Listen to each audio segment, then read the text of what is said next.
Functional and practical laser weaponry was the holy grail of military weapons dating back to the 20th century, though it wasn't until the 24th century that the technology had matured to the point that it spread across the inner sphere in the form we know and love. The technology, which involves amplifying light photons, passes them through a focusing lens and directs them toward a target. The technology in various forms has been used in medicine, industry, and entertainment for a very long time, but the power levels required to do significant damage to the target remained a moonshot for scientists and engineers for a long time. The standard Battletech laser family was introduced in 2300, and by 2316 the small, medium, and large lasers were to become the bread and butter for a mech or vehicle that needed to operate beyond supply lines for any amount of time. With no need for ammo and powered by their fusion reactors of battlemechs and vehicles, the dream of a functional laser weapon was finally realized. Their production and use was so widespread that even as other technologies were eroded and lost during the Ameris coup and Succession Wars, the production of lasers thrived. By the end of the Fourth Succession War, there were dozens of different makers and models in production. Looking at Succession War battlemechs, it's far more common to see a mech with small, medium, or large lasers than without. Battlemechs like the Grasshopper, Spider, Phoenix Hawk, and Crab were equipped with lasers as their sole or primary weapon. It allowed those mechs to operate for long periods in the field without having to rearm. Even LRM boats like the C-1 Catapult were given medium lasers in hope of giving them some mid and close range protection from threats that were able to close the distance. The Martel medium lasers on the C-1 Catapult became one of the most popular models in the Inner Sphere for its reliability and consistent power output.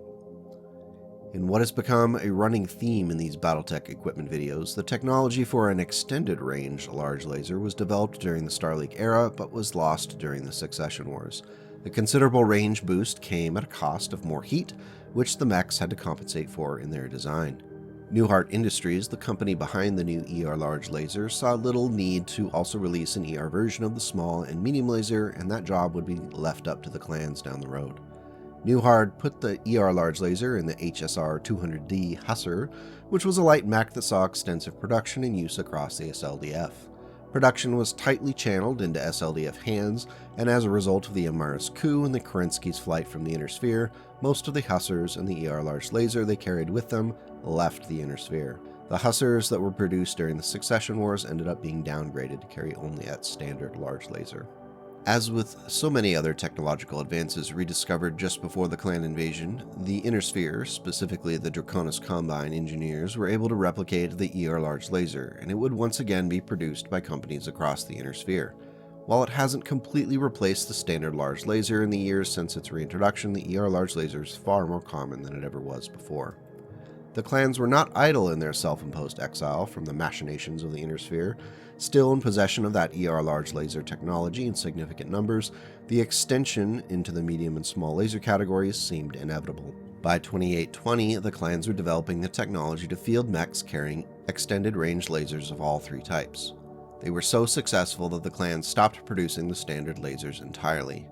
The mechs used to invade the Inner Sphere on that drive toward Terra would be armed with ER lasers and pulse lasers.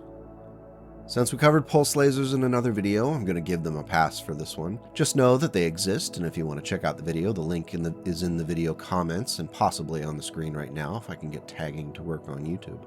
Enjoy. In 3059, Clan Star Adder, in one of the few examples I can think of that they did anything, developed what would be called a heavy class of lasers. Coming in small, medium, and large classes, the heavy lasers were physically larger, used more power, and had shorter range than their ER counterparts, and produced much greater waste heat as a result. All of this was in exchange for an increased damage profile. The heavy large laser does slightly more damage than the Gauss rifle at 16 damage, but it generates 18 heat for the effort. That's a pretty toasty trade-off for sure. There's an interesting choice to make here between the Clan ER large laser and the heavy medium laser. Each does 10 damage, but the heavy medium laser generates 5 less heat, 7 to the ER large laser's 12. The heavy medium also weighs just 1 ton to the ER large laser's 4. The ER large laser, of course, has a massive range advantage, but if you are building a brawling mech, the heavy medium might be worth considering. For many tabletop games, fighting within that 9 hexes is pretty common, so I'd have to do some time in the mech lab to see what I can make. It's been reported that heavy lasers have a small but noticeable firing delay due to the interplay between increased power and reduced shielding around the laser. This pre-charge phase, as it's sometimes referenced, can lead to some inaccuracy if the Mechwarrior is used to a more immediate response from other laser types. It's one of those things that you could get used to with practice, or it could turn you off completely from the experience. It needs to be noted that there are infantry-scaled versions of laser weaponry in both the Infantry of the Clans and the Inner Sphere. Altogether, there are more than a dozen different models of infantry laser and almost a dozen scaled for mounting on vehicles. They can be quite devastating even at this smaller scale. However, they do suffer from power issues that can limit their effectiveness. Since infantry don't carry around human-sized fusion power plants on their backs, the next best thing are power cells and batteries, which can be as limiting as ammunition in those long engagements. It is interesting to note that in the Mechwarrior 1st edition book, laser weapons are mentioned to be incredibly uncommon. The book references a rough 20-to-1 ratio between the standard slug firearms and laser weapons. It goes on to describe that a personal handheld laser weapon power pack could hold 20 energy charges, which could be about 20 shots or less depending upon how much energy a single shot of that specific weapon uses. Military versions of the power packs can hold roughly 200 charges. 2nd edition Mechwarrior adds handheld pulse laser weapons because everything is better with pulse lasers, including personal protection. We might have to do a personal weapon video in the future now that I've dug through all these Mechwarrior rules. Maybe.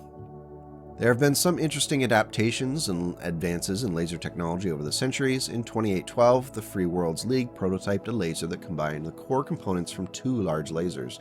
They stripped out all the redundant parts and called it a binary laser or a blazer cannon. This is Frankenstein's monster of a laser that does 12 damage, generates 16 heat, but otherwise shares the large laser's range characteristics. In this case, the whole is worth less than the sum of its parts, as you're doing less damage, generating the same heat, and only slightly lighter by 1 ton than if you just put 2 large lasers on the mech. Beyond only having 9 tons left on a mech instead of 10 and really wanting 2 large lasers, I cannot think of a situation where you would add a blazer cannon to a mech design. If it's your favorite weapon, I'd say go for it. Enjoy. The Bombast laser was a product of House Steiner Research in 3064 in an attempt to create a laser which could benefit from increased damage but not be as bulky or massive as the other attempts that simply added more power. What resulted was a weapon that charged up to its maximum damage level but could be fired during that charging phase if necessary. The user of the Bombast can select how much damage they want to do between 7 and 12, but with the downside of an increased to-hit modifier equal to the desired damage minus 7 divided by 2 rounded up. That means that a 12 damage shot, the 2-hit modifier on that would be a plus 3. The weapon's heat generation is equal to whatever that damage level was selected by the user. This weapon was tested on Solaris 7 and saw some popularity there, but giving Mechwarriors one more thing to fiddle with in their cockpits ended up reducing that likelihood that the Bombast would see widespread adoption. I suppose we should talk about chemical lasers, if just briefly to point out that it's another example of how Clan Hell's Horses have a tendency to take a piece of technology woefully outdated by more modern things and deciding to update it to still be worse than the modern thing. In this case, some brilliant Hell's Horses scientists decided that it would be a good idea to take lasers and give them ammo that is subject to both running out and critical explosions. There's really no reason that I can think of why a sane human being would take a medium chemical laser over an ER medium laser. If you think I'm wrong, please let me know in the comments where I'm going wrong here, because I honestly don't understand. I respect that chemical lasers are a real thing that exists now, but there's really no reason for them to be in the game in Battletech at this point. There were a ton of responses when I asked on Twitter for a favorite mech that primarily uses lasers in the build. From the Sphinx, the 4P Hunchback, the Guillotine, Grasshopper, there were some really awesome mechs represented in the responses. I wanted to highlight just a couple of my favorites. The first is the CRB-27 Crab. Oh, come on, you knew this was coming. For a mech design that is more than 400 years old by the Ill-Clan era, the Crab is holding up pretty well. Imagine if people were running around in 2022 still using firearms designed in 1600. The Crab was designed to be a scrappy 50-ton mech that could operate for long periods of time without needing maintenance or resupply. The mixture of large, medium, small lasers fits the role perfectly. The best upgrade the mech would see over the years is the replacement of the heat sinks with double heat sinks to make the two large lasers a much more constant threat. We all know the future is crabs, we may as well lean into it. Our second laser-wielding VIP is the original Phoenix Hawk.